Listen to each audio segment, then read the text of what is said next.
Turn on the fan in my office, but for the recording. Can you do me one more favor? And that, where all the yellow is, can you hand me the ball beside the yellow? That one. This is a cake. I don't want to.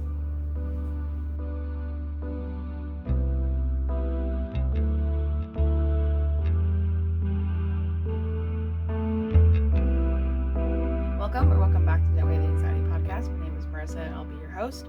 Anxiety's not so bad today. Got a lot of FOs to get through because it's been a very productive month. We are officially in the Burr months, my friends, because I had tea. And it is glorious. I'm so happy it's tea time. For me, at least. I'm not much of a tea during the summer person. Don't know why. Probably just because of how long it takes, but I work from home now, or work from home a lot more now, so maybe I'll start making tea in the summer again. But anyway, it's cold. It's getting colder. This coming week is supposed to be like peak, like low 60s. It's supposed to be fabulous. I'm very excited. There is a Rosie. She may make some appearances, so she may also just sit there the entire time and stare at me because I'm ignoring her. So we shall see. But anyway, let's get on to, oh my god, I totally forgot.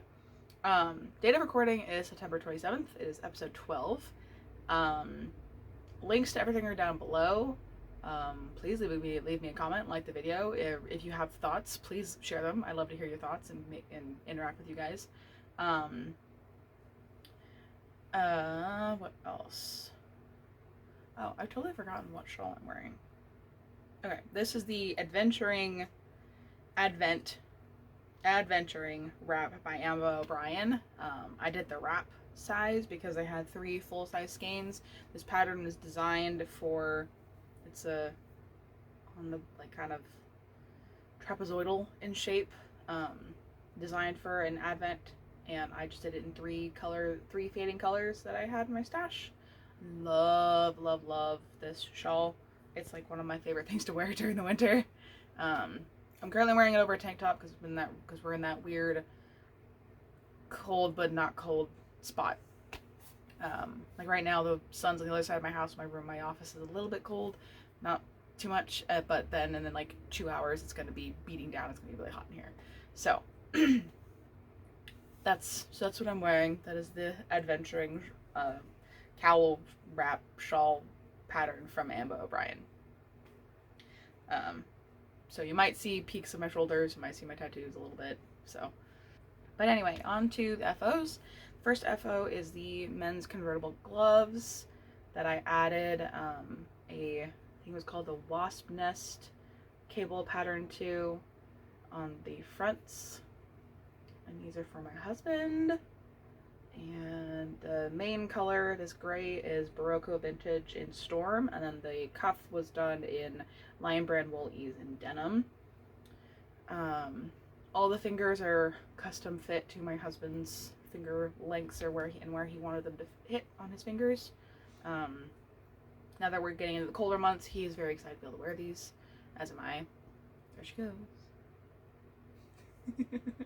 So she's settled down now. She's gonna just stay there.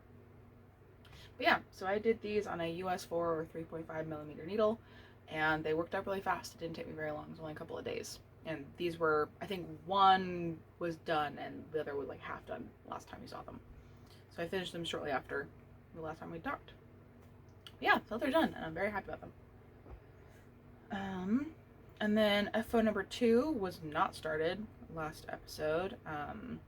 These are modified Tinsel mitts. Tinsel mitts are by Andrea and Mowry. I added extra rows to the cuff because the recipient likes a longer cuff. They're very, as knitting is, very stretchy. Like the cuff goes away. It goes a while. It stretches over my arm, my hand and arm just fine. And the recipient, the person I'm giving them to, has actually smaller hands and wrists than I do, so they should fit just fine. The Tinsels, you can see, have this little column of slip stitches as a detail, and then just a basic, I think these are also ones that you can put make them convertible too. I think the Tinsels are convertible as well. So these were done in the Loops and Threads Luxe Merino in the color Stormy, and I did them on a US 4 or 3.5 millimeter needle and a US 5 or 3.75 millimeter needle. So, and this isn't the first time I've done these. I did another pair for myself, almost a year ago. Yeah, I made a pair of these for myself before I went on a work trip last year. And the person these are going to actually saw those once on the work trip and really liked them, but wanted a longer cuff. So that's how these came about. She made a comment about like, "Ooh, I love those. I love a longer cuff though." So I finally, now that I've shown these to you, can give them to her, which will be great. And she does not know those are coming, so she will be very, very happy to get those. FO number 3. I told you I finished a lot of things. FO number 3 is a Sugar Plum Cowl by Krause. And it's just a basic rows of ribbing and stockinette cowl. But look at how pretty this yarn is! Oh my god! Oh my god, I love this one so much. Like, I've had this skein in my stash for over 5 years. This is one of the very first wool yarns I ever freaking bought, I think. And it's just been sitting in my stash in a cake, just not going anywhere, not doing anything, and I'm so happy now to have actually like done something with it. But yeah, so this is a Sugar Plum, just rose ribbing, stockinette, rose ribbing, really, really basic. And the yarn is Madelinetosh Tosh Vintage. The worsted in the color was Abiquiu. I can't. It'll be down below. I'm pretty sure Madelinetosh still makes it, but the color, I will link it below because I can't say the name. But it's so pretty, and it blocked so beautifully. I cannot wait to wear this. Like, this one is not going in the donate pile. This is 100% for me because this is fancy as fuck. This is one of my fancier things. It's just a basic cowl, but this yarn is so squishy and so lush, so lovely. I love it so much. I think this is one of the first Madelinetoshes I've done. Yeah, I think this is one of the first Madelinetosh yarns I've actually like used. So I'm so bad. I don't do like the big name brand wool yarns very often. Most of the time it's like tiny indie dyers or like big box store like blends or whatever. I don't know. I might get to that point at some point, but I'm not there in my stash accumulation journey.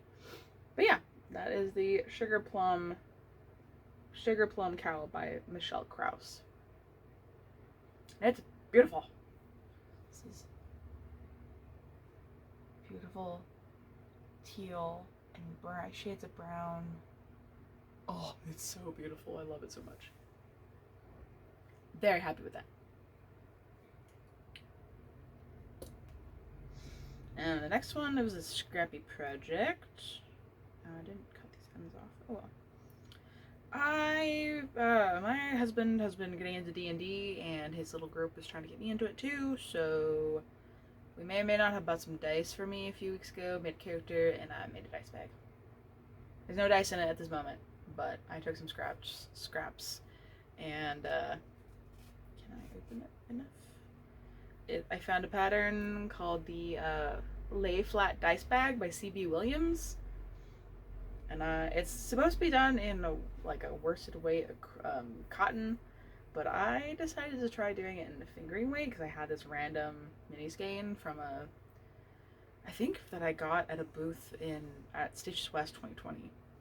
I just had this random freaking mini skein, and I was like, well, I found, oddly enough, the scraps from this shawl, and I was like, oh, those are really similar in color, like those would look good. So I kind of like semi-faded all the scraps, and I think it turned out like a decent size. It's just, I think because I did it in fingering weight, it does not have like any structure to it. Like, it doesn't want to kind of stay open very well. It just wants to flop. So I do have plans to make another one, but in a heavier weight. So, and hopefully the heavier weight one will stand up or sit that will make that little bowly type shape a bit better so that I can throw dice without it being a problem. But yeah, and that was a whole bunch of yarns from Queenie Crochet, and then Yarnaceaous fibers as well. And yeah, it's cute. The pattern was really simple, so if you want a little, like, you could do this as a makeup bag if you really wanted to. Like, if you wanted to just like hold your cosmetic products and just flat bag it like they sell online, you totally could. But yeah, it was a pretty cute little bag. Not sure if I'll really use it, but it was a good like practice for using that pattern, and also like sizing it down to a smaller yarn and needles. And I did that on a US 3 or 3.25mm needle. So the next two are socks. Yes, that means I did complete 2 pairs of socks. So here's the first pair. The other one's not on a blocker because I only have 2 blockers. But this was my Franken sock. Like almost the entire pattern is the Socks on Magic Loop by the Crazy Sock Lady, and then I do the anatomical toe from, oh, what is her name? Emily O'Brien's Plant Parent socks. She does an anatomical wedge instead of the normal wedge, so that's decreases only on one side and then rapid decreases on both sides to really like fit the taper of your foot. And I really love that. So that's what I do for my socks. Is almost the entire thing is the Crazy Sock Lady's Magic Loop pattern, and then the toe is that one. That's why I call it my Franken sock. But yeah, so these, I did it speckled yarn this time, guys. Speckly. But this main color was a yarn I'd had in my stash for years, like one of the first rounds of fingering weight or indie dyed yarn I ever purchased. And I made my stepsister shorty socks in this color a couple years ago, and I had literally just enough to make 2 socks. Like, there was less than half a yard left of yarn when I frickin' kitchened these toes. So there's little, it's so poppy. It's so cute. I love it so much. So I did the cuff in the Patons Kroy Gentry gray color, and this is a 2x2 ribbed cuff. Ignore the dog hair. Oh my god, it's everywhere. That's cat hair. Whatever, you get it. So I did the Gentry gray here, and then the entire foot is in SockObsession yarns in the colorway Maleficent's Manifesto, which I think might be in their shop currently. At least last time I went on their website it was. SockObsession yarns does a lot of like couple like drops, like just a couple of skeins in different colors when she does a launch. But I saw when I did my stepsister's socks, I was like really jealous of like, oh, I love that color. I want that color. So, and these fit pretty darn good. I'm pretty happy with how these fit. So, yeah, that is sock pair number 1.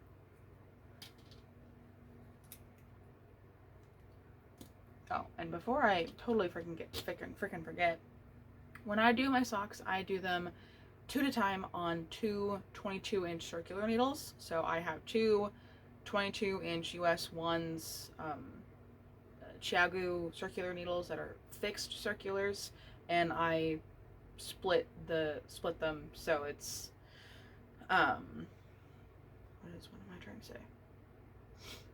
My stitches are split between the 2 needles. So that is how I knit my socks up until the heel flap and gusset. At that point, I take one sock off onto a single circular and magic loop, knit the flap and gusset, and then once the gusset is finished, I put it back on the 2 circulars and repeat the same with the other sock, and then proceed from there to do the foot and the toe.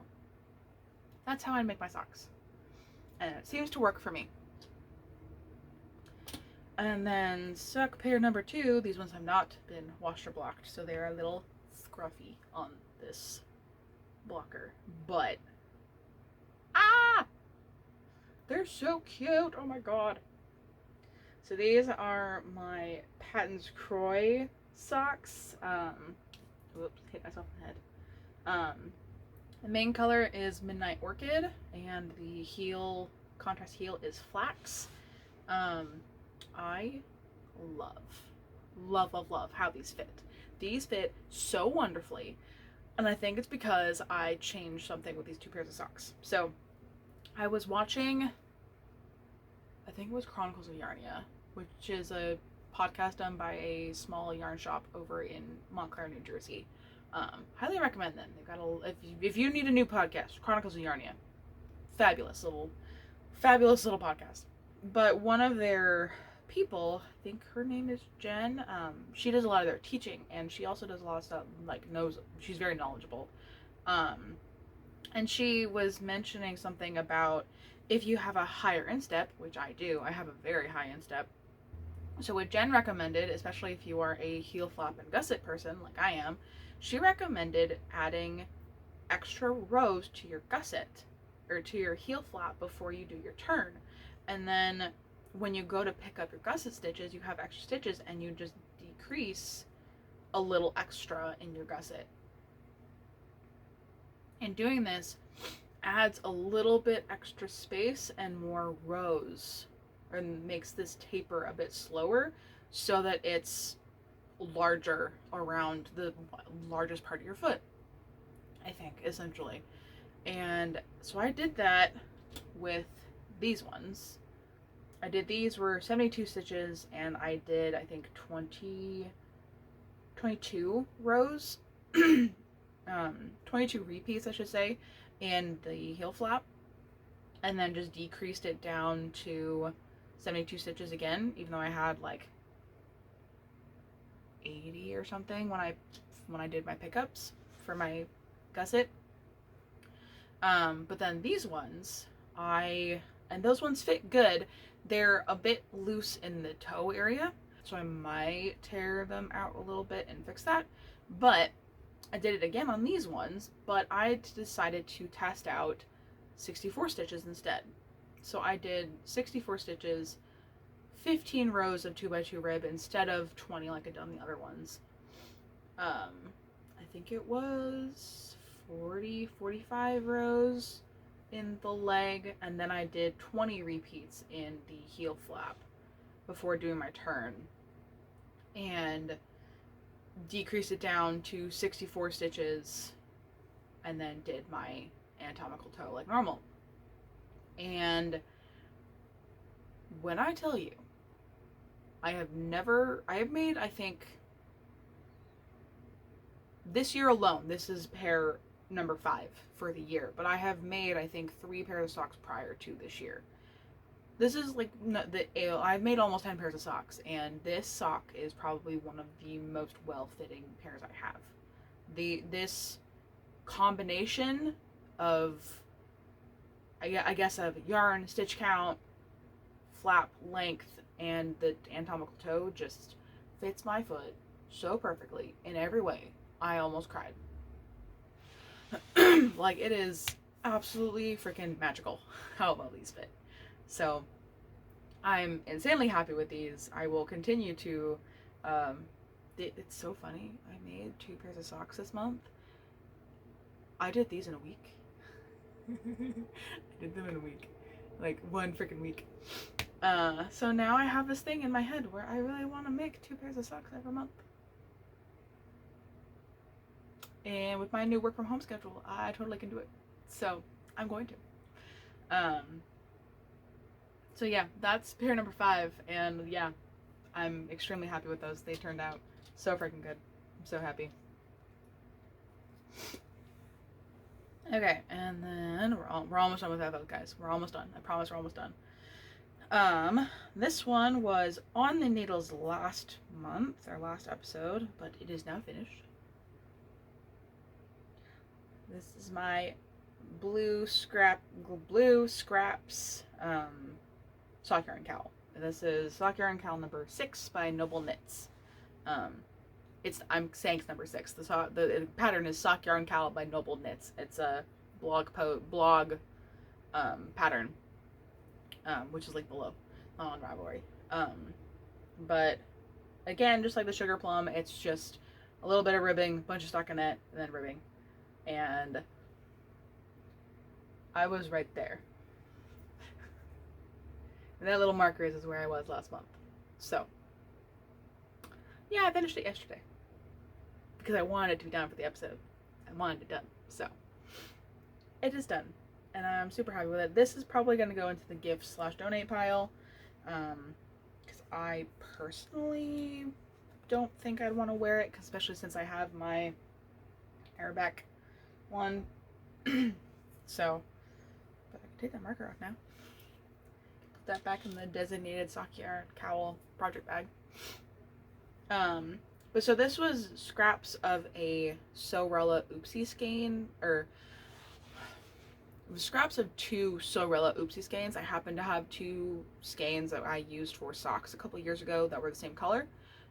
So I just combined them, and they're practically this. You literally can't see the difference. So, and it was like, I didn't blend them at all. It just was like, oh, here's the end, boom, done. So, this one is quite nice. I haven't blocked it yet, so that's why it's all squiggly. Hasn't been blocked yet. I didn't want to remove the marker, so it will be blocked. I finally went and blocked a whole bunch of those, like the other Sock Yarn Cowls I made this year, and those look beautiful, like the Arabic one. But yeah, so that was the Sock Yarn Cowl by Noble Knits. I did that on US 5 or 3.75 millimeter needle. So, this is the big one. You guys remember the garter eyelet blanket that was making me very angry? And I mean really angry. Like the one that I almost burned because I had to redo that damn decrease section 5 times. This is what happens. I know that's a result of doing your own self-drafting. I know that's how it works. But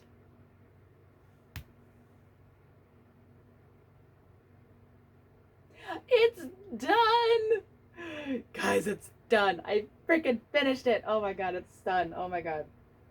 It is okay, there we go. It is hefty as all hell. It is. And it is the perfect, and I'm not kidding, perfect size.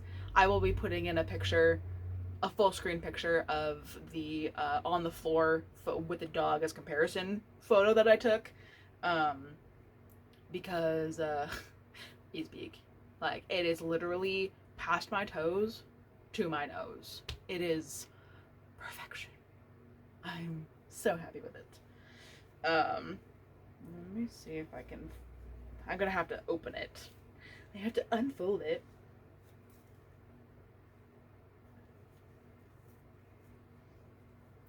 So, there's so much blanket, guys. It's so hard to show. Oh my goodness. So the last time you saw it, it was there. That little marker. That's where I was. And I did all of that. Can you see it? Oh my god.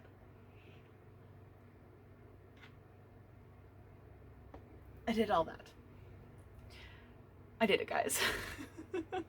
Oh my god, I did it.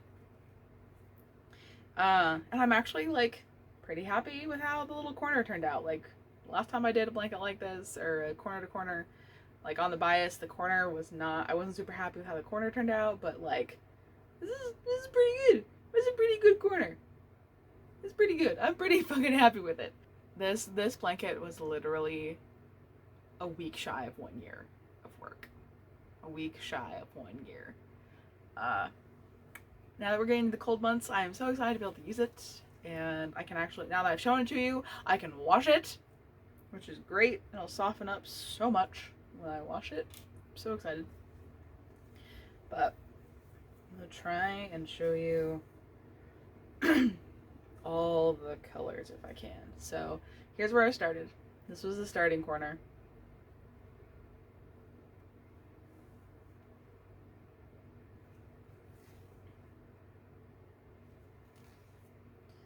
And at this point, this was the turn. This is where I finally got it right. Hot damn. Finally fucking got it right. No. What was it? I think this is when I kind of like...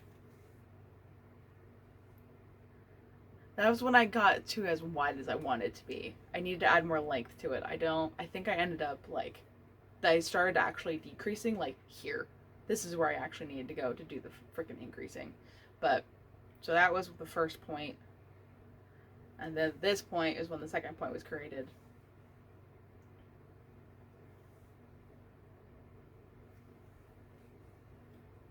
And ended with this color. And I used all of the minis that I pulled aside. All of them. There was literally 1.5 grams left of this pinky color. There was 1 gram left of it, guys. And oh my god. I used all of the minis I wanted to. I'm so happy. Oh my god. You're gonna see in the acquisition stash section, this thing took so much out. So much. But yeah, that's finally done. I can finally freaking wash it. I'm so excited. Okay. I think we are okay to move on to whips now. So yeah, that was... I finished 8 things last month, guys. 8. 2 of which were socks. Holy crap. I feel very accomplished. I feel really accomplished. Until you see the stash stuff. But, whatever. Moving on to whips. So now that the garter eyelet is done, and I need to write that pattern or whatever, the only blanket that I have on my needles currently is the log cabin blanket for my husband. And I don't know, where's my thing? Oh, there it is. So the last time you saw it, I was there. I obviously finished that square. Finished square, done.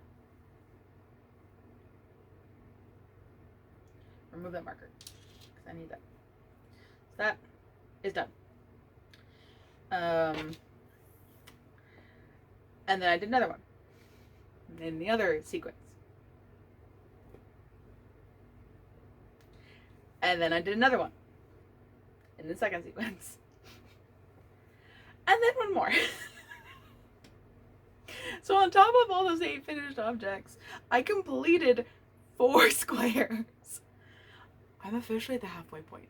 I have officially made 10 of the 20 squares that I need for my husband's blanket.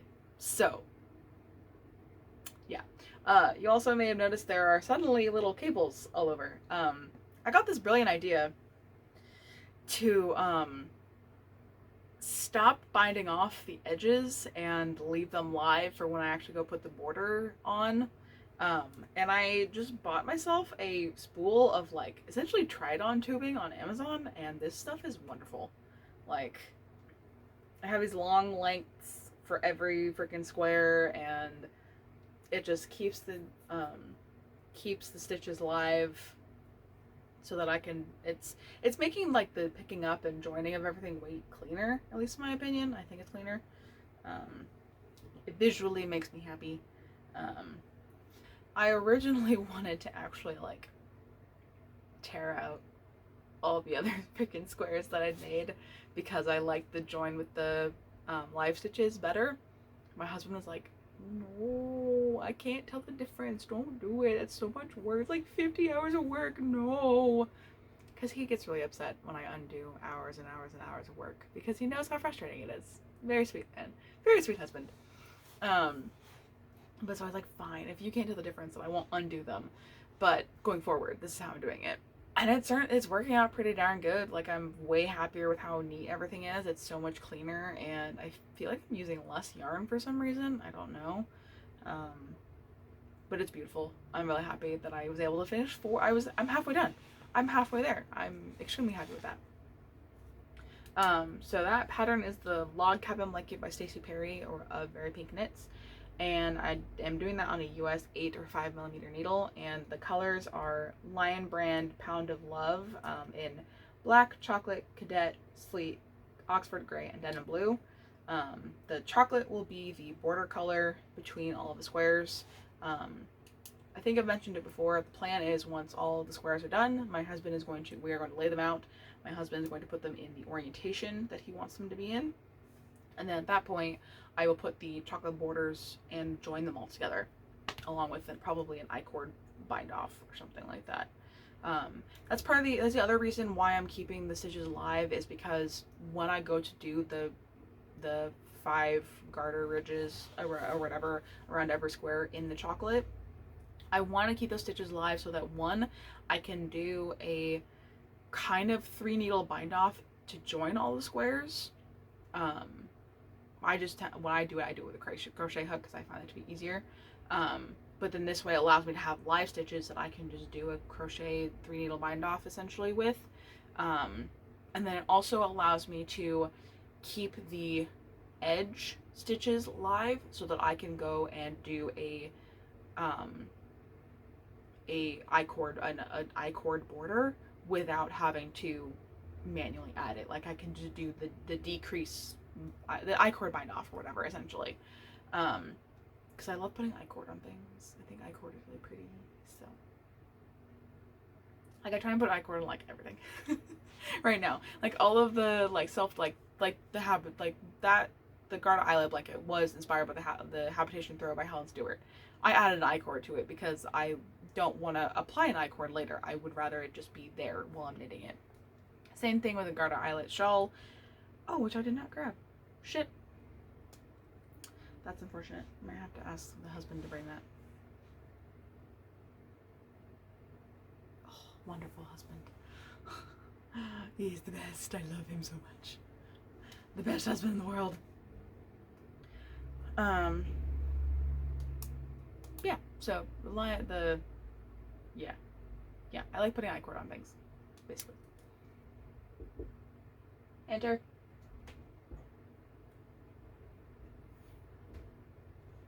If I turn on the fan in my office, will it go for the recording? Can you do me one more favor? In that, where all the yellow is, can you hand me the ball beside the yellow? That one. This is a cake, not a ball. Did you really just school me on what this is?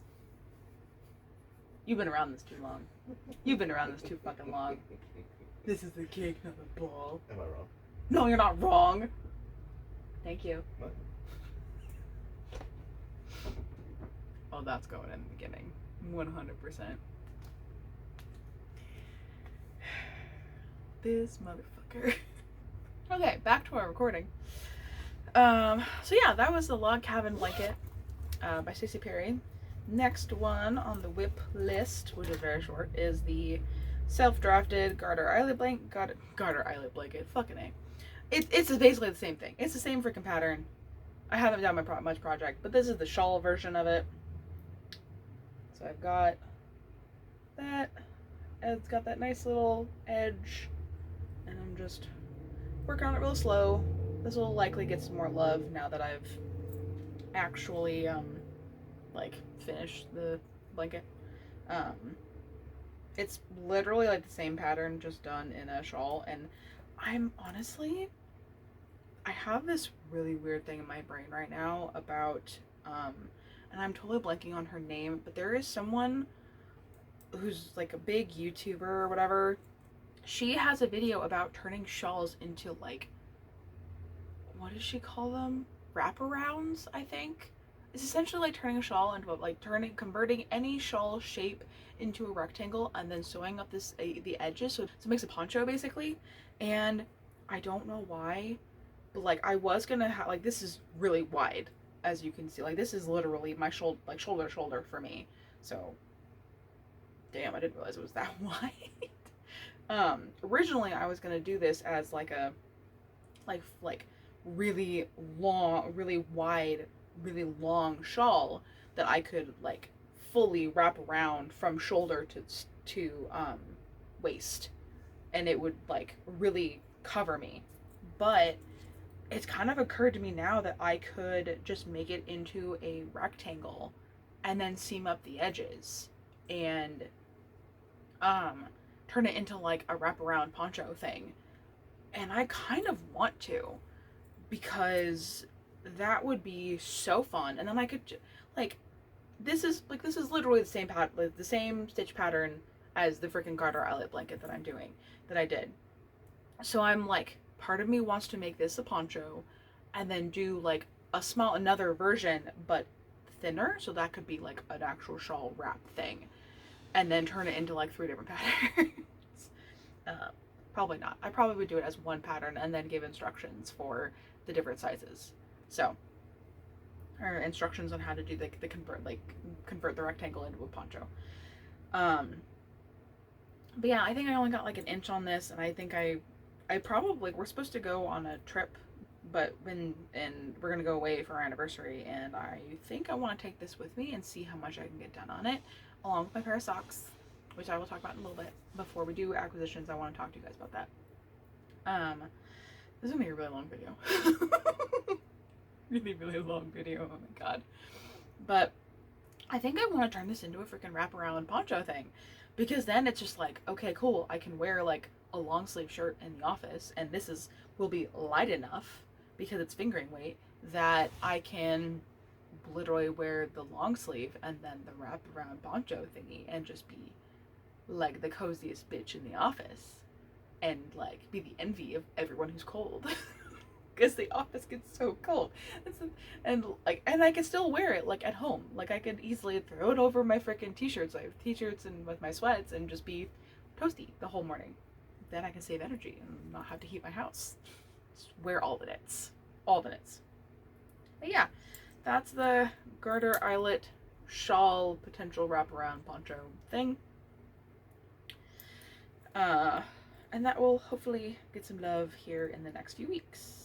And that yarn is SockObsession yarns in the color Doctor Who Cut the Ear Off. I think it's supposed to be like a kind of Doctor Who kind of color. I think it's supposed to be from like the Van Gogh episode, because that's what I think. I don't know that's actually what it's supposed to be. But that's what I interpreted as a Whovian. That's what I interpreted as.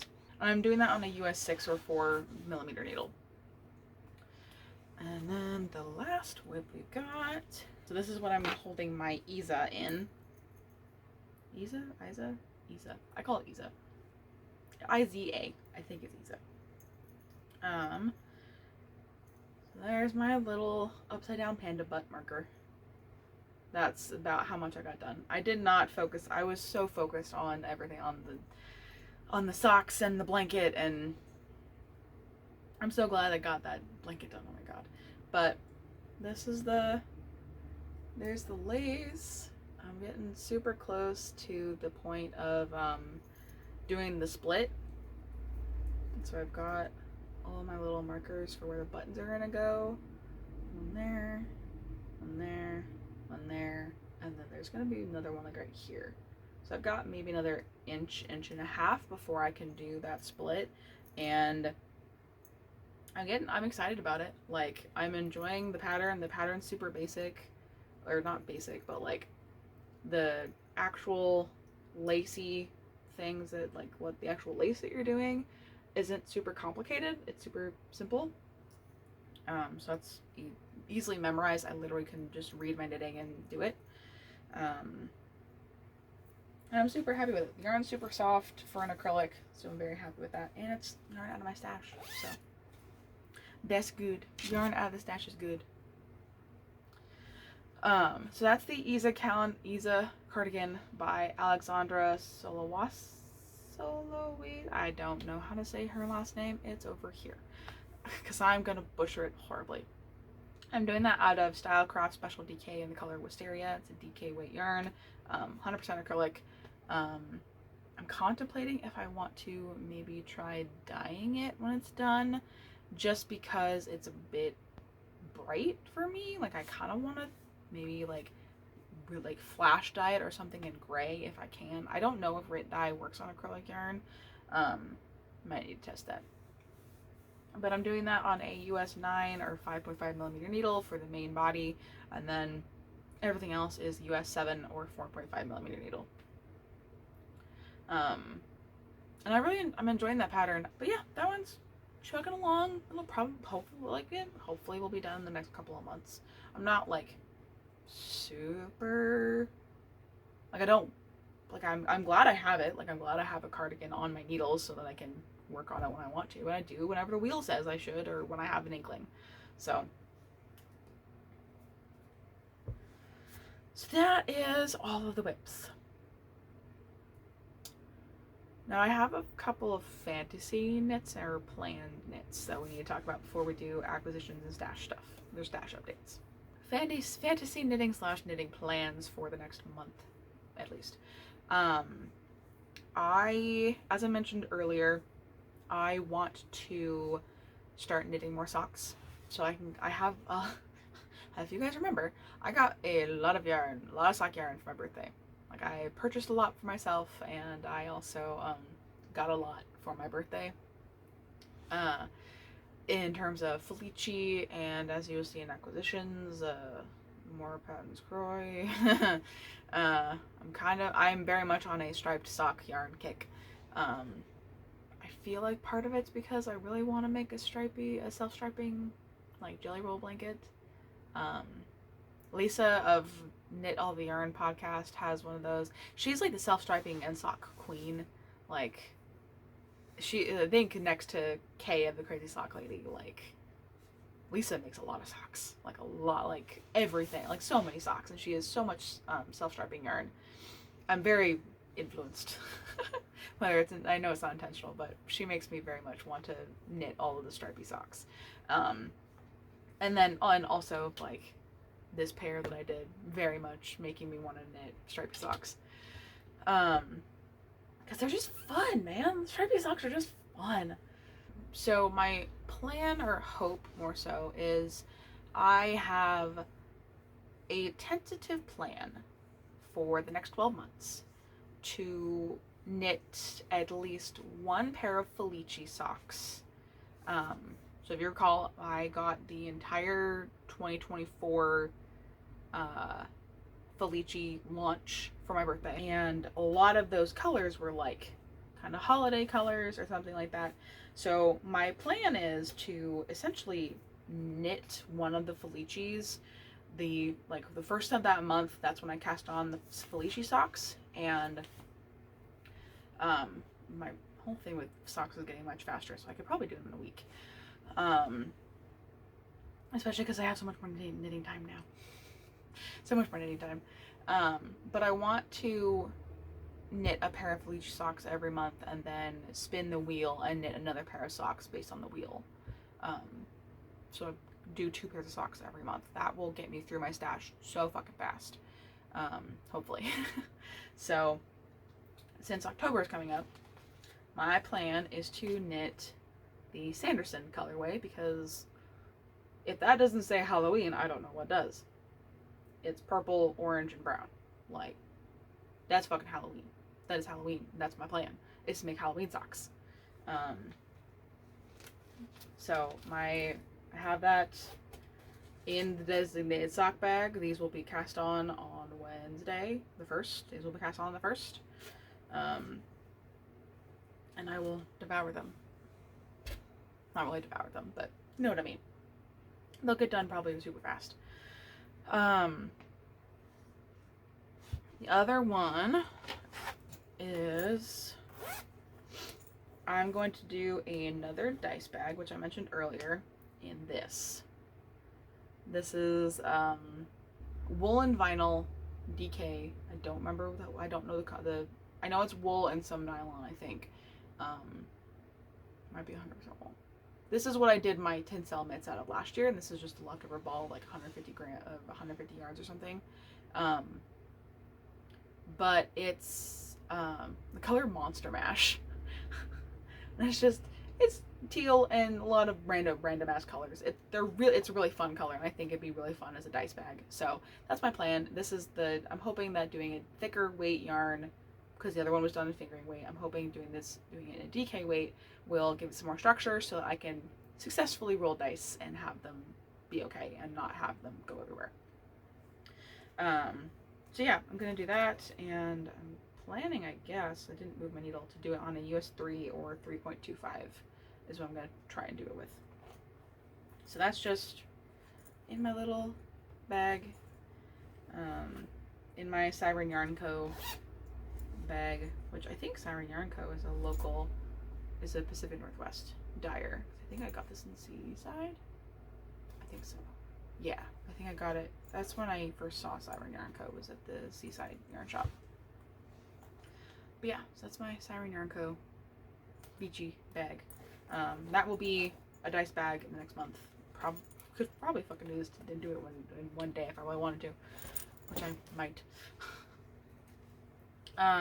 Next fantasy knit is one I'm actually swatching for, and this is like the biggest swatch I've ever done.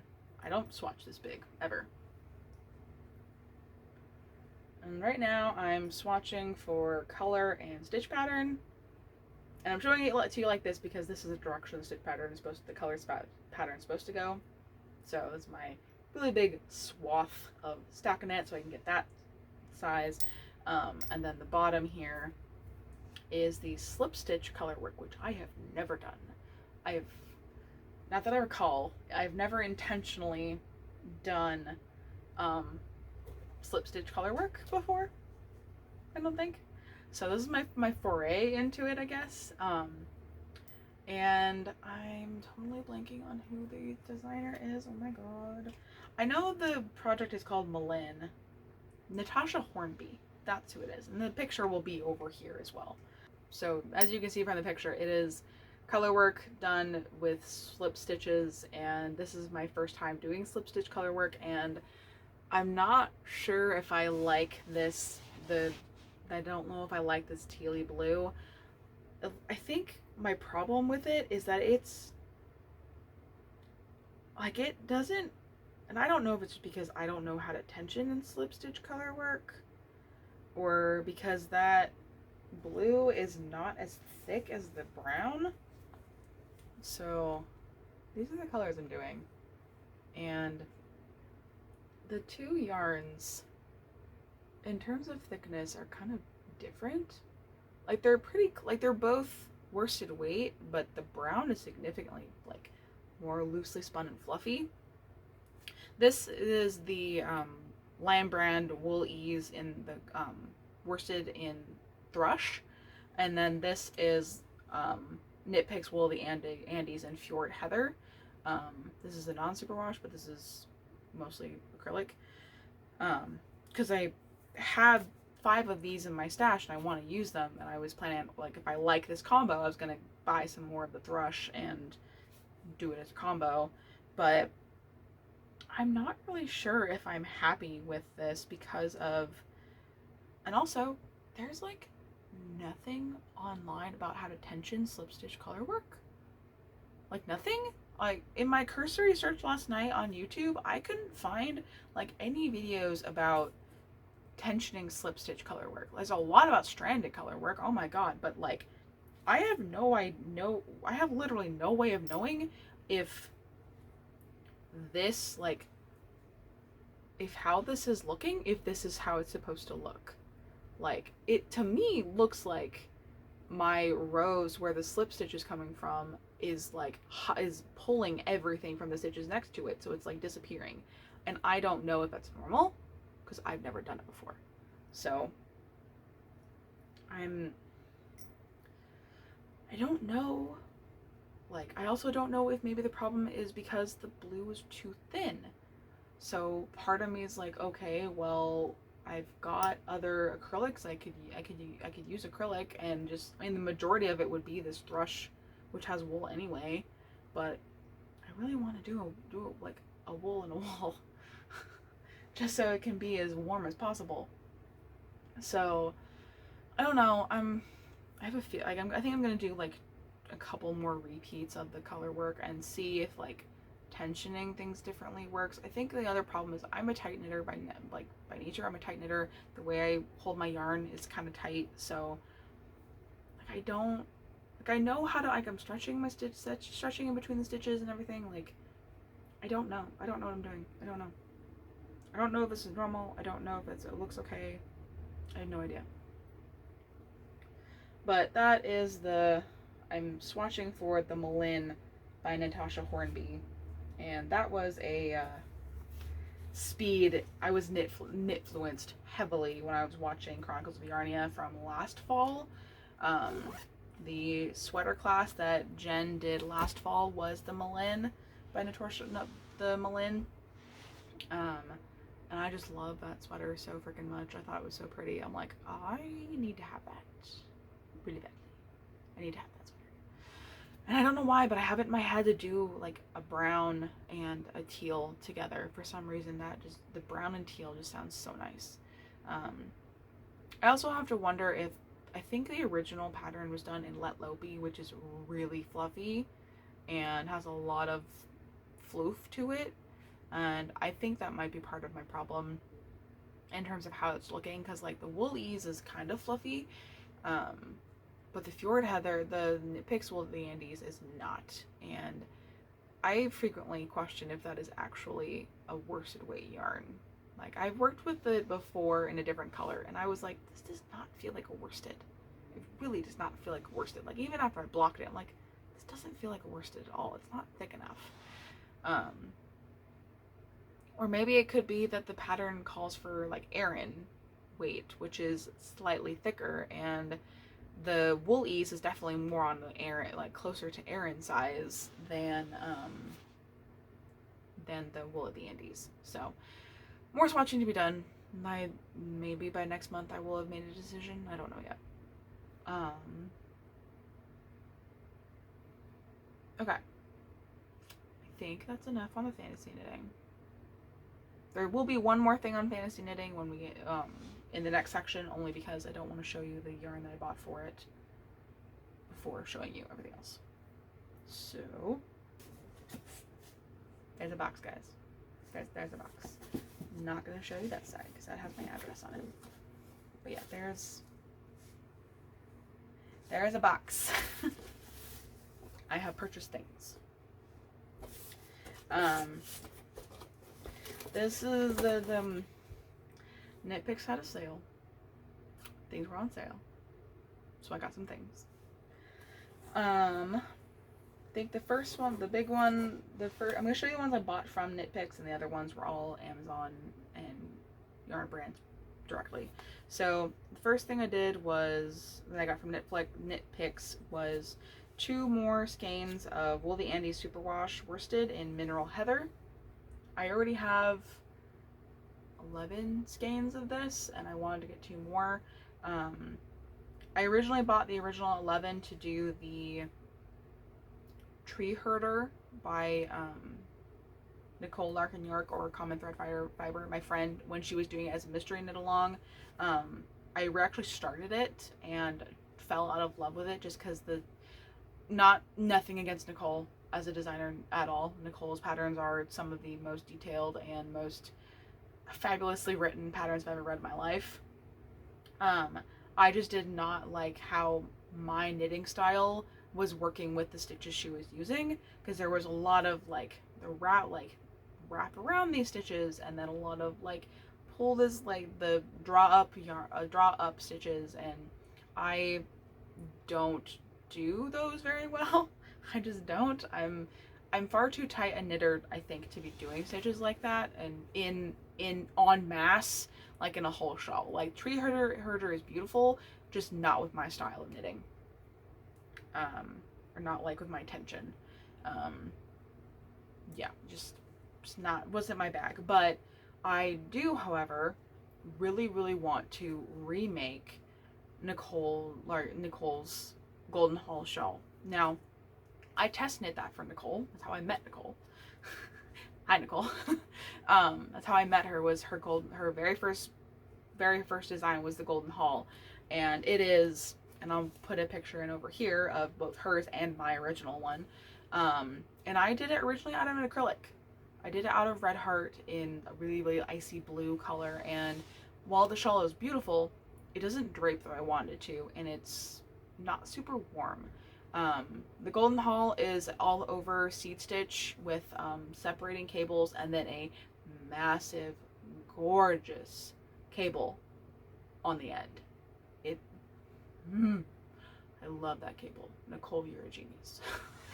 That the golden hull is like in the back of my brain all the time.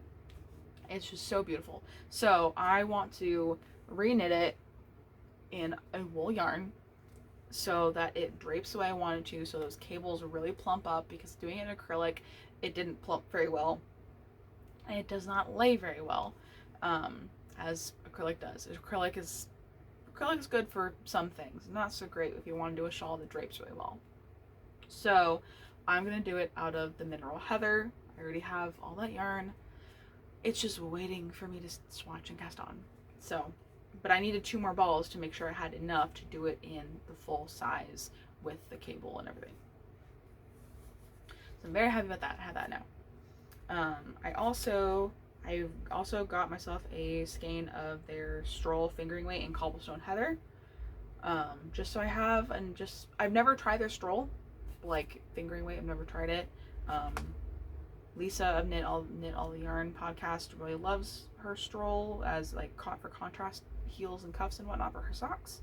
So I figured, okay, why not give it a shot? I'm always down to try a new yarn. So it's very, like, just feeling it in my hands, it's very soft. It's also very thin. At least in compared to like Patons. Patons is definitely a thicker sock weight. This is, I would say, thinner. But it's just like a typical gray. So I figured it'd be a good opportunity to try it. And then the other thing was something I'd never actually seen before. If you guys have never been on Knitpicks' website, Knitpicks carries other brands sometimes. And one of the ones they carry is Lion Brand. I did not know that Lion Brand did a DK weight wool ease. I did not know this. What the hell? I've been using wool ease for years, but I did not know that they were the DK version. What the fuck? I've been gatekeeping this. Rude. But because things were on sale, I decided to get essentially a sweater's quantity worth of this DK, like, warm purpley brown. The color is called Hickory. And it's definitely showing up more warm toned than it actually is, at least to my eyeballs. Yeah, it's more purpley than it's showing up in, like, in the light right now. But I got 8 balls of it? Yeah, I got 8 balls of this, which is about a sweater quantity's worth. I don't know what sweater I'm gonna do with it yet, but I have it now. I'm trying to expand my DK repertoire so that I can do things in DK. And then, so that's all the stuff I got from Knitpicks. And then I'm not going to show you the stuff I got from Amazon yet, because I want to show you the other one, because that's the one that has the fantasy knit. So I do this thing at night when I'm getting sleepy, when the drugs are kicking in, where I will just scroll Ravelry and just look at my my stash, and I'll look at the different weights, and I'll actually see, like, oh, can I queue this to something? Can I add this to something? My goal is to, like, have everything in my stash have a plan and be, like, linked to something in my queue. That's literally my goal, so that I have a plan for everything, and then I know, okay, I want to do something, I want to do it in that yarn, cool, that's what I'm doing. I feel like doing that will make it easier for me to just get my stash down, knit it down. It's gonna take a few years to how many things I want to make, but because I have so big my stash is. But hopefully that'll be a little easier now that I have more knitting time during the day. But so every time I'm scrolling through my worsted, like, I'll have it on my phone, and I'll filter it by the weights, and I'll filter by worsted. There was always this combination that I think because of how I put it into Ravelry, and because of how I have it sorted or viewed or whatever, there's always these 2 yarns that are right next to each other, and I love them together so much. Like, individually they're beautiful, but together they were even more beautiful. So one of them is this Gigantor Karen Big Cake that I've had in my stash for years. This is you cannot get this anymore unless you go into someone's stash and convince them to sell it to you. This is the color Afternoon Tea. And I love these colors so much. Even the green, like, it's so beautiful. I love it so much. And every single literally every time I'd see this color, it was right next to a essentially black, white, and gray, shades of white, gray, and black gradient from Premier. And I got it in my head that I really wanted to take this and that's the gradient from Premier, the sweet roll from Premier, and turn it into a Night Shift by Andrea Mowry. Photo over here. That slip stitch color work shawl, that really big one. Well, this plus one ball of the Premier was not going to be enough, especially because I want to turn it into a poncho. I told you I was on a poncho kick, guys. Like, I looked at the projects for Night Shift, someone turned it into a poncho, and I was like, I have to have that. But in this color, with the white to black gradient, I have to do this. I have to. But I didn't have enough of the black and white gradient. I didn't have enough. So, I bought 2 more balls. And these are the same dye lot. So I will likely use these for the actual shawl and pull out the third one. It's been in my stash for a while, if I need it. But having these 2, allows me. There we go. So my plan is for this to be the main, and then this one to be the accent color. So I haven't bought the pattern for Night Shift yet, but if I understand just from looking at it correctly, you essentially have color A and color B for every section, and I just will keep this as color A and keep this color B. Whichever one's supposed to be the little blips will be this one, and this will be the main. And since I'm doing it as a poncho, not the full size freaking shawl, this should be enough. These 3, this should be enough.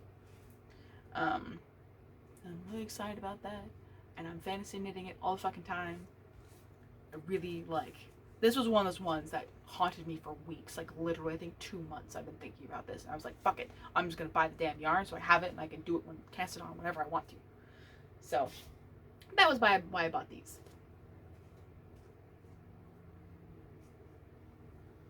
Put it back in the box. Where are they going? Okay, now,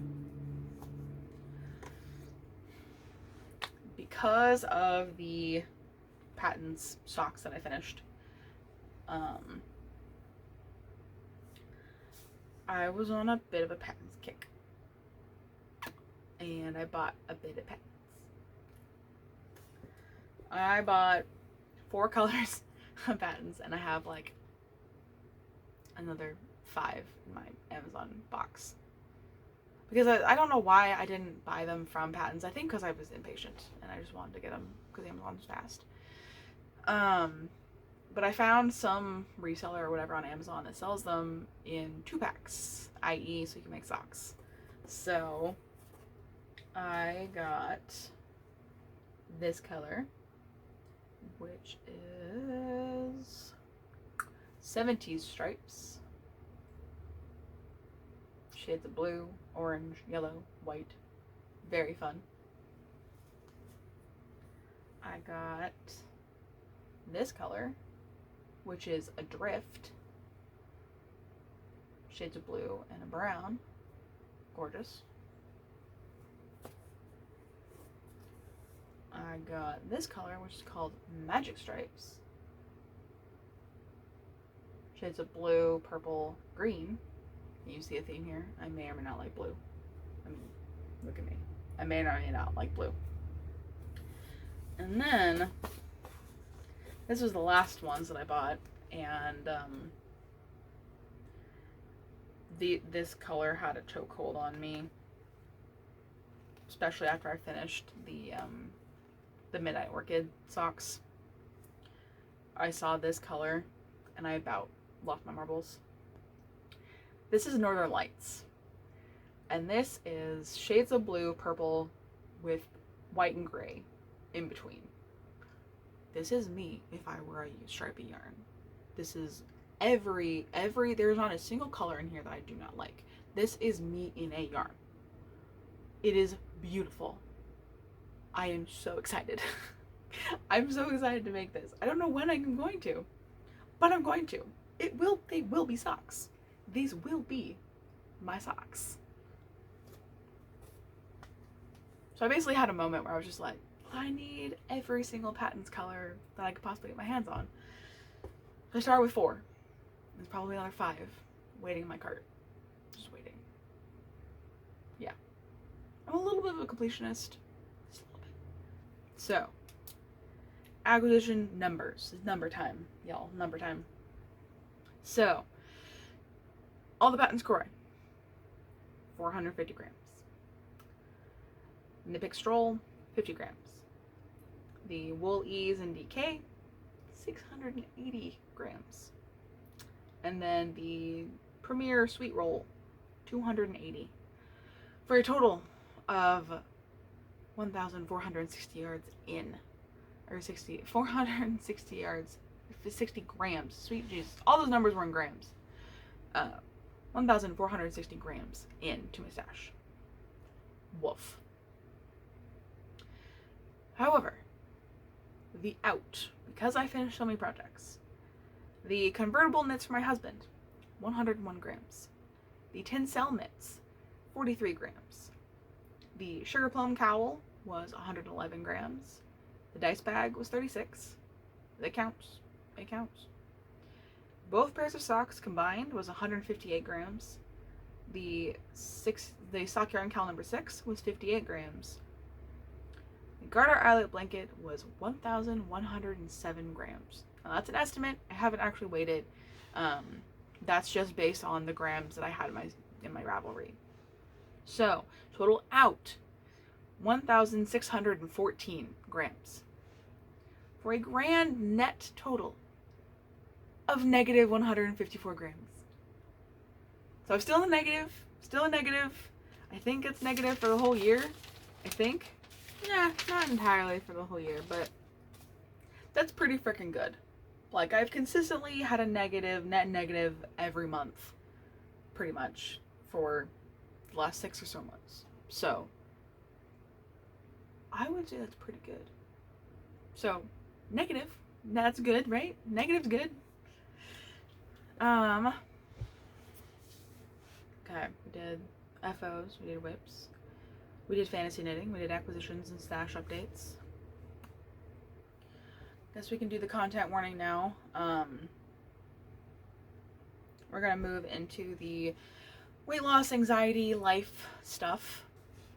So that's not your jam. Goodbye, no hard feelings. It's hard topics. Some people aren't comfortable with it, no biggie. I'm gonna try really hard not to cry this time because I don't have waterproof mascara on. So that was bad planning on my part. Or intentional. You'll never know. So anxiety has not been super bad. Like, I haven't had any anxiety attacks, which is fucking great. I'm kind of starting to think that changing my for reference, I live in a state where recreational usage is legal. So I take a teeny, very, very tiny dosage to sleep at night, and sometimes if I take too much, it kind of triggers an anxiety attack. Or it did, especially earlier this year. It caused a lot of anxiety attacks. But you also add in work stress that does that too. So the advice of my therapist kind of cut back on how much I was consuming to help alleviate the anxiety attacks, because they were very frequently at night after everything was kicking in and whatnot.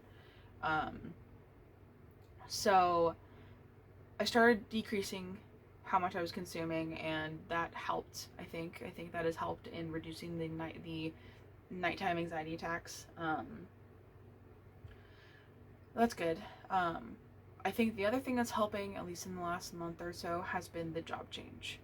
I think I said it last month. I'm not in customer service anymore. I'm not customer facing anymore. I'm just in accounts payable. I enter invoices. I answer remittance questions. I handle credits. Like I went from being completely customer facing, dealing with salespeople, to I'm what's considered back office. I do not deal with anybody but internal people. If I deal with anyone outside the company, it's a vendor who knows what the fuck I'm talking about. I am not dealing with stupidity like at all. I'm also not running a team anymore. Oh my god, I'm just part of a team that does shit. I'm not telling anyone what to fucking do anymore. I'm not answering a bunch of questions. Like, and the full work from home freedom is saving my brain so much. Like, depresso is kind of pretty much gone, I think. I still have days where I'm just like, well, this is all this blah, blah, blah, blah. But it's, I don't want to drive off a bridge anymore, which is great. I literally set my own schedule. I go into the office 2 days a week, typically Wednesday and Thursday if I feel like it. And occasional Fridays if I have an appointment in the area. And that I think is helping tremendously. Like I'm not getting so anxious when I have to go into a store. Like there were a couple months ago, like when I had the idea of going to Costco after therapy, like with so many people, even though Costco on a Friday afternoon is actually not that busy for me. Not compared to the weekends. The weekends are way worse. But being able to just go and do a thing and not be so nearly paralyzed that I almost like not be so overstimulated that I kind of want to like put headphones in is awesome. Just being treated like an adult at work is awesome. Just having a boss who's just like, okay, whatever you need to do, don't fucking care, do what you need to do. Is really nice. Not being micromanaged is really nice. Yeah, all that I think is just, like, all that in general is helping tremendously with the anxiety. I'm still not going to the gym.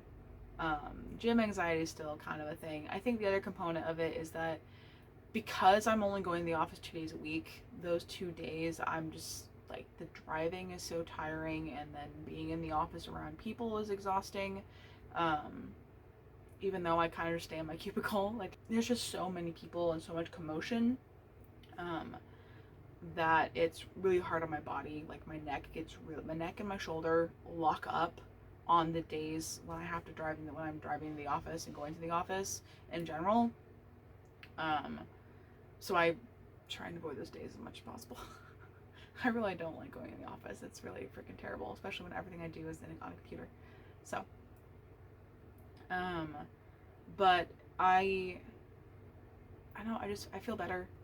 I feel like some semblance of like myself. I feel like a functioning human again. Like I'm getting enough energy now that I can like clean my house and do things after I'm done. Like Mondays and Tuesdays when I'm at home are the best. Like Mondays I get done, like most of my stuff is done by 11 a.m. and then I'm running laundry and doing the dishes on my lunch break, and like my kitchen is clean for the most part. Like last month I was able to clean my bathroom, which I haven't been able to do in easily 10 months. Like 10? 9. I haven't been able to clean my bathroom since January. Like I have been so, like I was so depressed and so stressed out. I could not clean my own bathroom. I could not clean anything. I was in such a bad spot that I could not take care of my home. And my husband, sadly, we're both very neurospicy. If we don't have the energy, it's not fucking happening. So, and we don't operate on the guilting thing. We don't do that. That's not productive. Like, we very much are like, if both of us are at 30%, okay, we're at 30%. If one of us is at 70 and the other one's at 30, the person who's at 70 compensates for the other one who's at 30. That's just how we operate as a unit. And that's, I think, probably due to the couples therapy earlier this year. But it just, the way we do things is we don't force ourselves to do things if we don't have the energy for it, because it's not going to help. So the way we do things is that if we have the energy for it, we'll do the thing. And I haven't had the energy to do like anything. Like my husband, bless his soul, tries to clean as much as he possibly can, but like he doesn't have the years of training of cleaning like I do. He didn't know how to load a dishwasher until I made him learn before we moved in together. Like, just his culture, he did not, as a man, need to know how to clean things. I forced him to learn before we moved. We cohabitated because I was not going to be the only one doing it, because it's just not how we operate. We as a unit don't do that. We don't, one person does this one thing because you're the woman. It's like, no, we split the things. Like, he does his own laundry, I do my laundry, and like bedding laundry, and sometimes do his laundry and put it away because I have the time now. But back before that, no. If he needed clean clothes, it was entirely on him. If he wanted his bathroom cleaned, he had to clean his own bathroom. And for the longest time, because of the state I was in, that's how it was. Is he would do his own things. He would clean his own things when his brain eventually got to the point of, I can't do this anymore. It's too cluttered. I need to clean something, which does happen with ADHD brains. And I would just kind of be in filth, pretty much. Like, my bathroom would be disgusting. The dishes only got done once every week and a half, 2 weeks. It was like, I was lucky if my clothes were clean. It was really bad. But now I'm working from home 2-3 days a week most of the time. I'm able to do my laundry. I'm able to do his laundry. I'm able to put it away. I'm able to empty and load the dishwasher. And I'm able to clean a shower, 2 showers, all in one day. Like, within a matter of like 2 hours. Like, I do the laundry runs while I'm working, the dishes get done while I'm on my lunch break, and then the bathrooms get cleaned after work. And it's great. I feel so much better about being a functioning member of my own household now. Like, I'm able to keep things cleaner. I'm able to properly wash things. I'm able to scrub things now. I'm not cleaning averse as much anymore. Like, I haven't developed a cleaning schedule yet. I think I want to, though. Like, I have this wonderful little planner that I do at a month at a time. But like, I have everything in the planner, and it's really helpful. And I'm feeling more like a human being, and feeling productive, and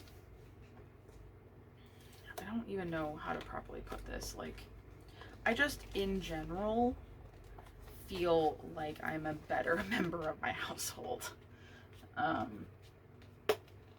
Which helps, because then I don't feel like shit, and then I can actually like be around my husband and, you know, spend time with him and do things, and I don't want to kill him all the time, or and my tolerance for stupidity is way higher because I'm not stressed or tired or depresso. So it's better. Everything in that regard is getting better. On the weight stuff, at the advice of my nutritionist, I think I mentioned this before, I did go to my doctor, and I did get prescribed an appetite suppressant. It is called phentermine, and I got the lowest dose possible, 15 milligrams. It is literally just an appetite suppressant. That is it. It is a stimulant appetite suppressant, so there is like the side effects of insomnia, high blood pressure, nausea, I think, are the side effects. I've only kind of experienced the high blood pressure. Like, I kind of feel like my heart, like, I'm trying to keep the caffeine down because I kind of have I do have days where my heart pounds a little harder. But the first day that I took it, I cried.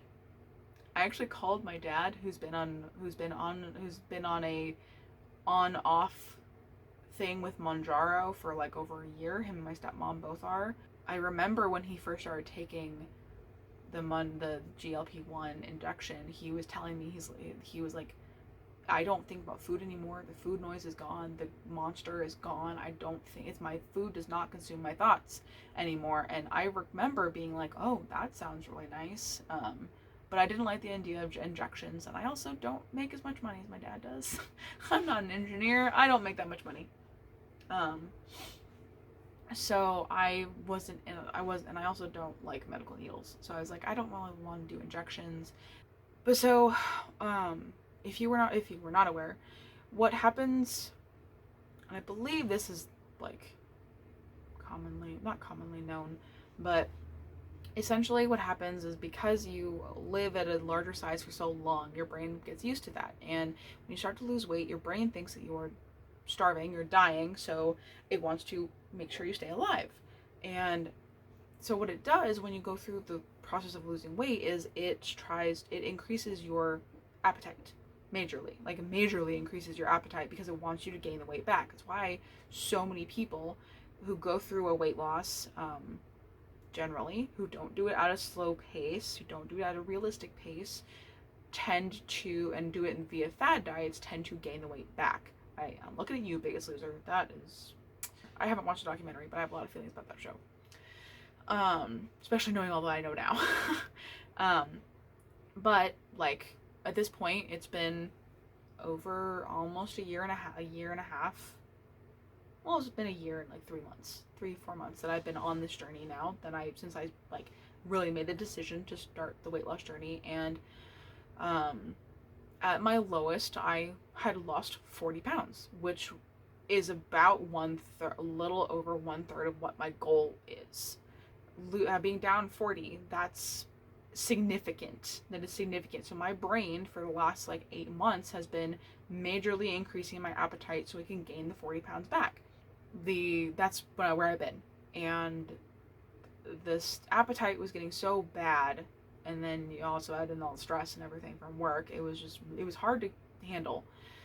So I got the phentermine from the doctor, and the first day, because that's where all this was going, the very first day, I called my dad that afternoon and talked to him about it, and I cried on the phone.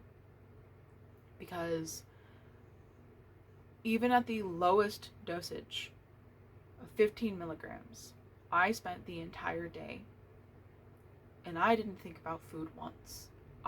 Normally, the way my brain is, I would take my iron at 7 a.m. 2 hours later, because you need to not eat for 2 hours if you want to properly absorb the iron, because hello, anemia. I would eat my protein bar with my fiber heavy protein bar to help with the iron, because iron can really mess with your digestion. And 30 minutes later, I would be hungry and thinking about lunch, and I don't normally eat lunch until 1:30. So 4.5 hours between breakfast and lunch. And normally I would have a snack in there. And typically that snack would be considerable, be 200 to 400 calories depending on what it was. And that wasn't really helping, especially because I am not moving a whole, like I'm trying to increase my NEAT, my non,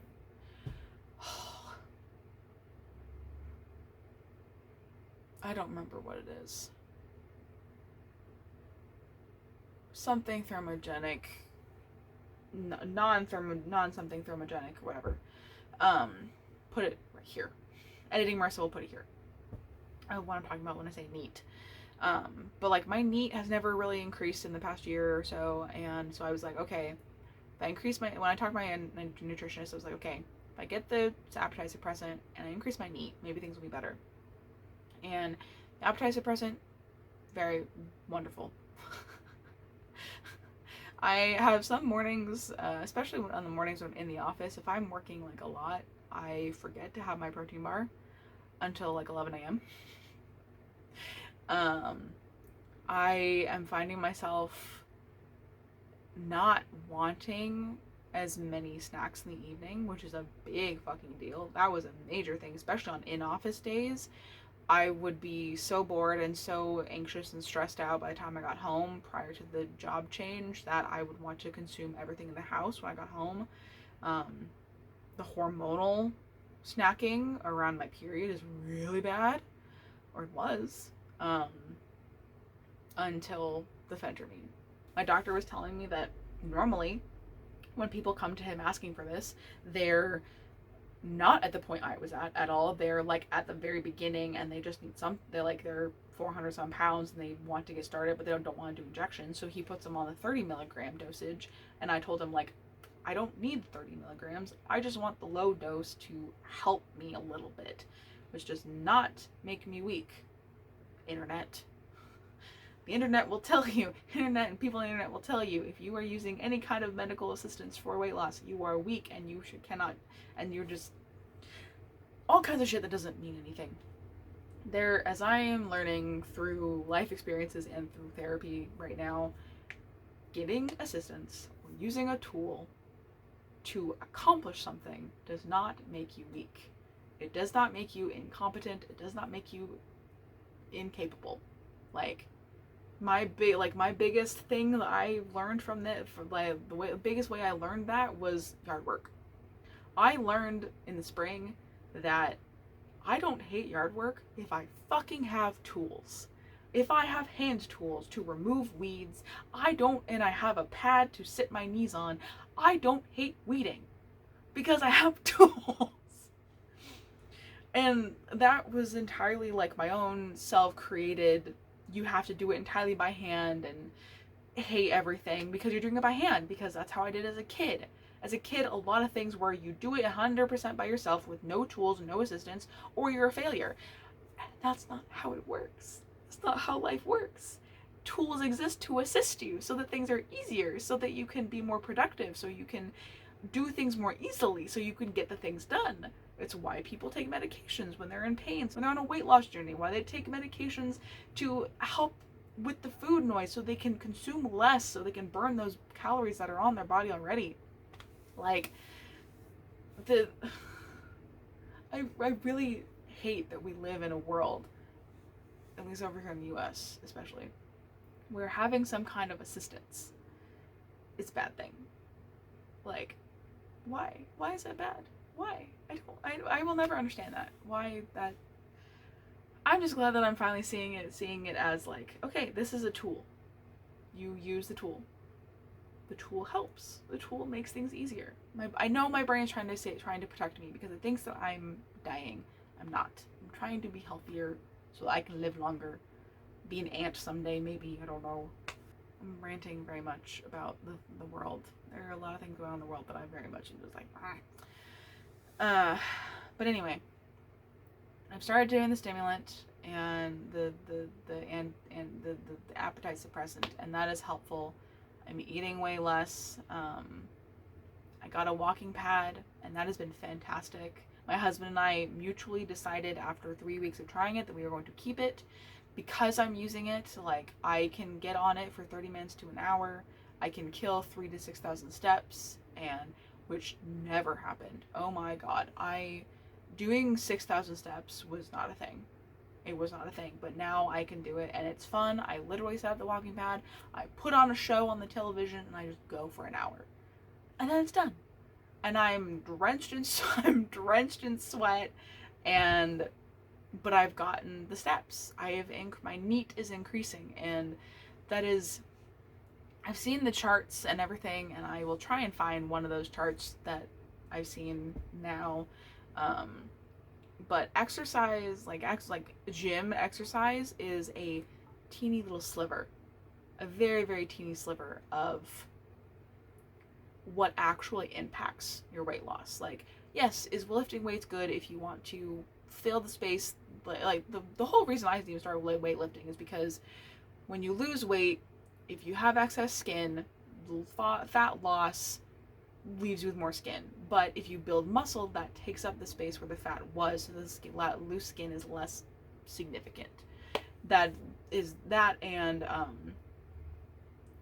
hard impact on your bones increases forces your bones and your ligaments and everything to get stronger, so you have stronger bones when you're older, so you don't break a hip and shit when you fall in your 70s or whatever. Do the weightlifting so that you can do basic dexterity things when you're old, or you can carry bags when you're old and things like that. You do all these things so that you can function in your older years, and that is very much what I want to do. So anyway, we're physically working, like weight strength training is like a tiny little sliver. A really big sliver is your food, is what goes into your body, the number of calories. The other big chunk is your non-exercise movement. Like those plus food are the biggest contributors, which is why when you go to start doing all this, you are encouraged to reduce your calories and increase how much you move. Doesn't have to be working out. You can just go on a bunch of fucking walks. Increase, like, getting your 10,000 steps. Those two things are the biggest cornerstones of successful weight loss. From what I've seen. And that's what I'm doing. Like, I'm doing the if it fits your macros style of eating. Nothing is off limits. I still eat cookies. I still eat chocolate. I still eat, like, I still go out to restaurants with my husband. I still eat cheeseburgers. Like, if we're doing any, like, if we're at a family event and we're doing dessert or something like that, I'll still eat the cake. Like, if we're doing, like, my sister-in-law's birthday was a couple weeks ago, and there was a gorgeous German chocolate cake. I had a piece of cake, but it was a really small piece of cake, and that was it. I didn't have any more. I didn't want any more. Like, that recomposition of my plate, I think, is the biggest thing that's been helping with the portion control and just having a better idea of how many calories are in things. And that is 100% thanks to my nutritionist Courtney. 100%. I love her to pieces. Like, I remember Callie of the Lose It Log, when, like, her big awakening, not awakening, but, like, her big thing was finding her nutritionist, and there is something about having that. For me, it was when Courtney showed me the visual of how to build a plate of food. That visual was wonderful. Like, I'm gonna see if I can fucking find that visual and put it up for you here, because having the visual of how your plate should be broken down is so helpful. Like, literally, it's so helpful. Knowing how your plate should be built is immensely helpful. When you're, like, especially like when you're at a barbecue or something like that, you don't know, like, oh, I don't know what kind of thing I should do. Like going to family barbecues or things like that over the summer, it's always so hard. It's like, oh, I don't know what's in this, I don't know what's in that, but it's like, no, it's pretty freaking simple. Like, if you can have the cheeseburger and the little bag of chips, but only do one little bag of chips, have their burger, don't put a whole bunch of sauce on it, and then do half your plate as salad. Like, salad or fruit, because I guarantee you most of the time during his barbecue there's freaking fruit salad somewhere. But it's just, yeah, those are the things I've learned. Those are things that have been helpful for me. The other thing about, like, God, I've gone on so many tangents today, I'm sorry.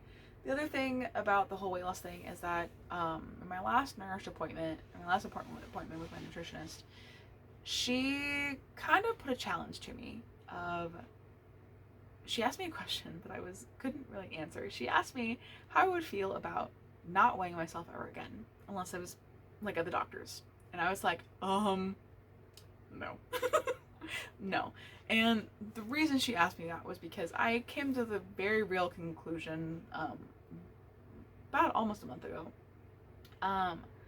that despite what I'm telling myself about the scale doesn't matter, fuck the scale is not how I measure everything, non-scale victories are way more important, because, fun fact, weight loss is more than just losing the weight, it's also a lot of mental bullshit and unlearning a lot of really bad things, bad habits. My really big one was I was measuring my success solely by the scale, and I could tell people the non-scale victories, like, oh yeah, I went down a pant size, oh yeah, I went down a shirt size, da da da da, like, I can fit into a chair, I can cross my legs, I can do da da da da, like, those non-scale victories are important, and I could tell people those, I could report those to my nutritionist, but I would measure my ultimate success by that scale. So I was getting really discouraged when the scale did not move for a long fucking time. And I realized this recently, and I told her this in our last session, and she told me, or asked me to have the challenge, because fun fact, or fun thing, when you are working with a nutritionist on Nourish, you are given goals between every session. And so one of the goals that she gave me between our previous session and our next one in a couple of weeks was to not weigh myself at all. At all. With the exception of when I went to the doctor, literally a couple days after seeing her. And I think I've done pretty good. I have weighed myself a couple of times, but I previously was doing it like every other day, which is so not helpful. I think since the doctors, I've done it twice, maybe 3 times. Yeah, because when I went to the doctor, I was 255, and my most recent weigh that I think I did 2 weighs. I weighed myself twice after the doctors. I think I've done it like every other week, which is a really big improvement. I'm getting better about it.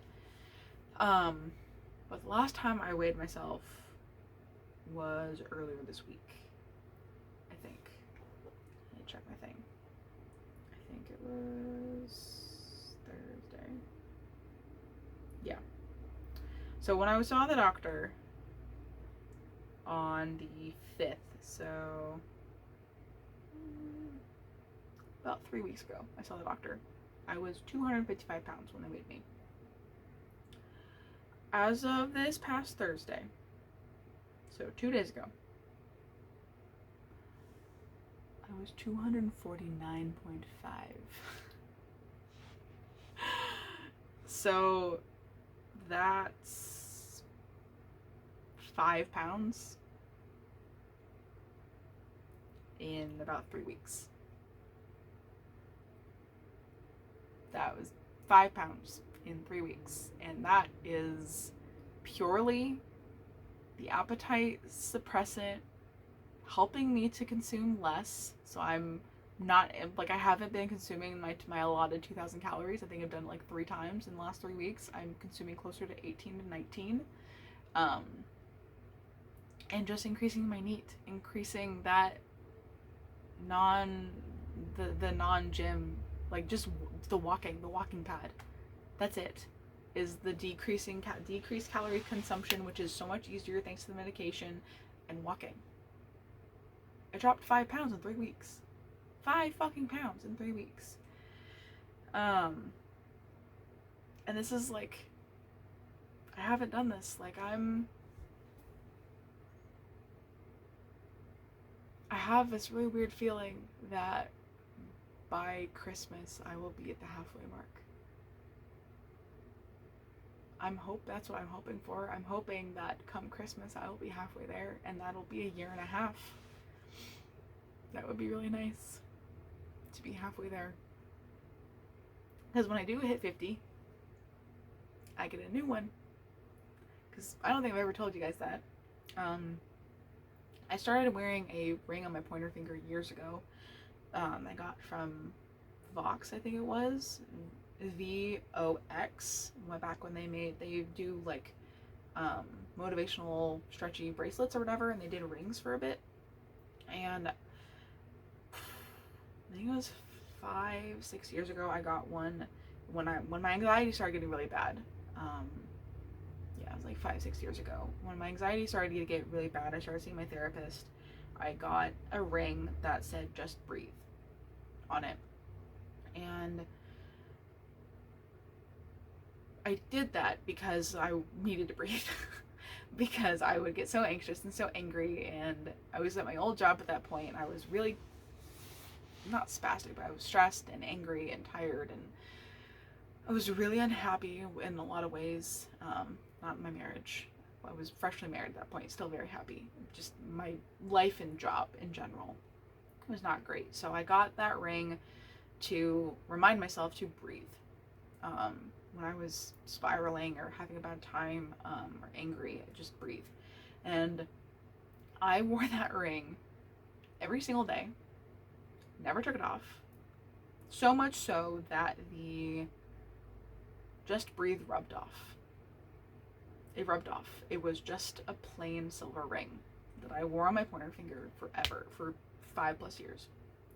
And when I started this weight loss journey, I initially was like, okay, yeah, whatever. I like didn't give myself little incentives, which I've been told is really important. And I think I was like 10 pounds in to the weight loss, and a coworker of mine recommended that I start getting myself, basically get myself gifts when I hit milestones, and set those kind of gifty goals when I hit milestones. So right now, my goal is every 25 pounds, I will get myself a new ring. So when I lost that first 25 pounds, it's gonna make me cry. When I lost the first 25 pounds, I got myself a new ring, because after 25 pounds, that one that I was wearing that was like a size 10.5 on my pointer finger didn't fit anymore. And fun thing, my wedding rings don't fit anymore at all. I have to wear a spacer on the first two to keep them from falling off. This back one my back band is so far off of my skin. My rings don't fit anymore, but I refuse to not wear them. Even though I have silicone rings that I can wear the gym or out walking, I haven't gotten them resized. But my whole thing was that when I lost the 21st 25, I would get myself a new pointer finger ring. And I did it. And I ordered myself one that says, I don't know if you're going to be able to see it. You probably can't. It says on the outside, I can do hard things. And on the inside, it says 25 pounds down. To remind myself, even though it's hard, I haven't thought about this in a long time. Jesus. To remind myself that even though the journey is really hard, that I am very capable of doing the hard things, even though they're scary and really, really hard.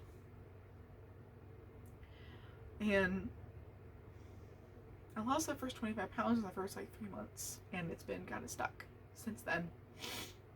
So the incentives I have for when I lose 50 pounds is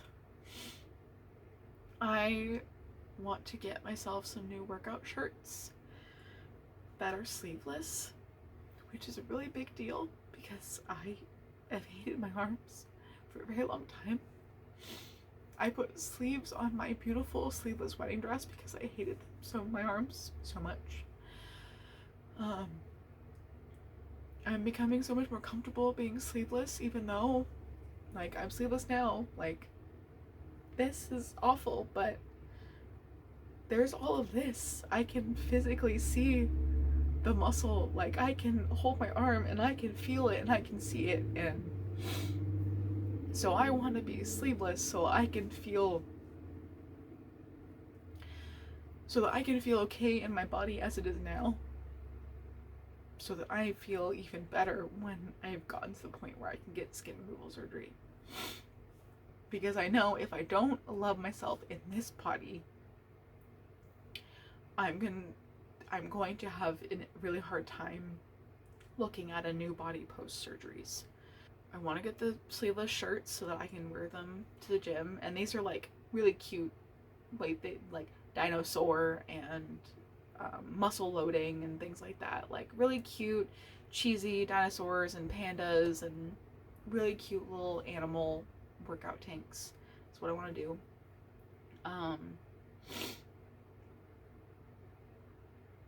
I also want to get myself a new pointer finger ring. I don't know what the outside will say yet, but the inside will definitely say 50 pounds down or halfway there. And I also want to get my wedding rings resized. I think at that point, my hope is to only have to resize them twice. That's my hope. That's my plan when I get to 50 pounds, is to do rings and shirts.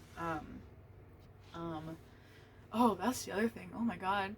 My husband wants me to teach him how to track calories. Like, he wants me to help him track. He wants me to teach him how to track. Oh my god. Like, seeing me do it, he wants to start tracking. He wants to start, like, he's even started going on walks on his own. Like, he's increasing how much he's moving, and now he wants to start actually, like, counting his calories and tracking things, and I'm so proud, and I feel really honored that he wants me to teach him, and he wants to do that tomorrow. Like, he wants to spend the day and just kind of walk through things and track things, and I'm so proud of him. And when I asked him what brought it on, he's like, you've inspired me. I want to get better for you and for us and our life. Which means a lot. I just hope I can make it easy enough for him. Because I know, especially with his ADHD, when something gets hard, he just wants to rage quit it. And he has a lot of trauma around diets and exercise and food. Sadly, his mother was one of those moms that put their kid on a diet and did it in the very wrong. You know how it is. The moms who dieted in the 90s and early 2000s had and have the worst dieting techniques and the worst extreme diets and really toxic dieting culture, which I'm really glad is going away. But because of that, he has a lot of trauma around weight loss, around food, and around calories and things like that. And the fact that he wants to change that and wants to learn is immense and shows a lot of progress on his side. And I really hope that I can help him. I really hope that he finds it easy. I hope with the app that I use it makes it easy for him. So he's already starting, like, he's learning to weigh things on the scale.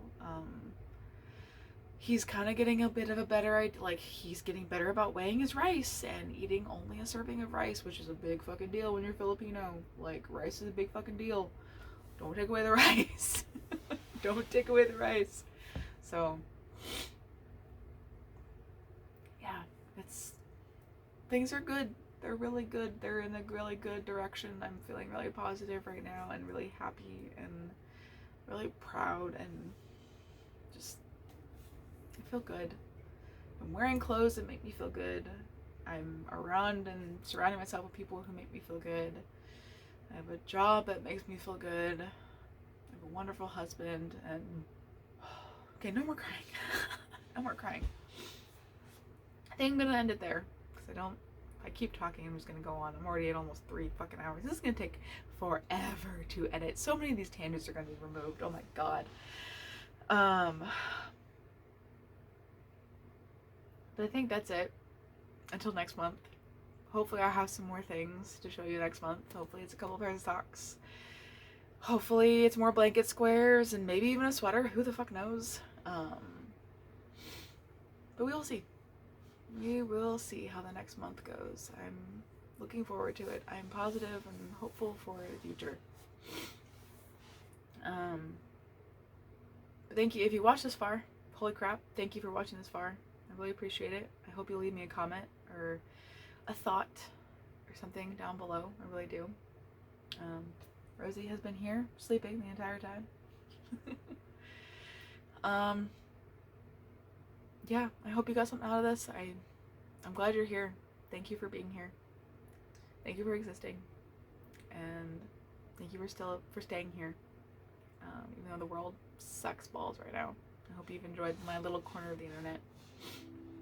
And I hope you have a wonderful month and a wonderful day. I'll see you next time. Bye.